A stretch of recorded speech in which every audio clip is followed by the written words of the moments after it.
Mardi 12 novembre, les autorités communales de la ville de Lancy et de la commune de Plon-les-Ouates ont invité riverains et nouveaux habitants du quartier de la Chapelle-Lessier à la cérémonie de pose de la première pierre de l'école intercommunale du Sapet.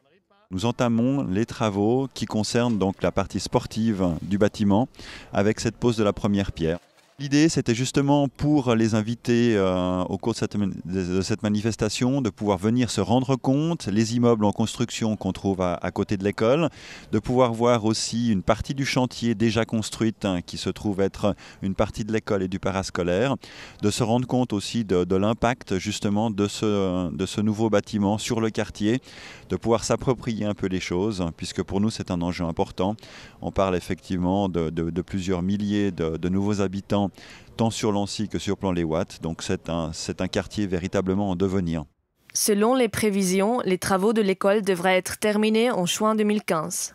Dès la rentrée scolaire de septembre, la nouvelle école primaire pourra donc accueillir 480 élèves. Celle-ci intégrera également les élèves de l'école des Serves à Plon-les-Ouates qui sera mise hors fonction. Il y a deux bâtiments qui sont des bâtiments scolaires et parascolaires, et puis un bâtiment pour lequel nous faisons cette cérémonie de la pose de la première pierre, qui est le bâtiment des sports.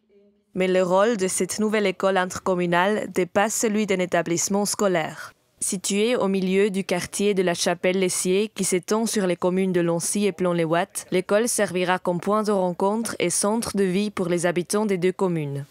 Il y a des locaux de musique qui sont prévus, il y a des locaux associatifs qui sont prévus également, il y aura donc des salles de gymnastique, il y aura une piscine, il y a vraiment aussi l'utilisation du restaurant pour le parascolaire qui pourra aussi être à disposition des habitants.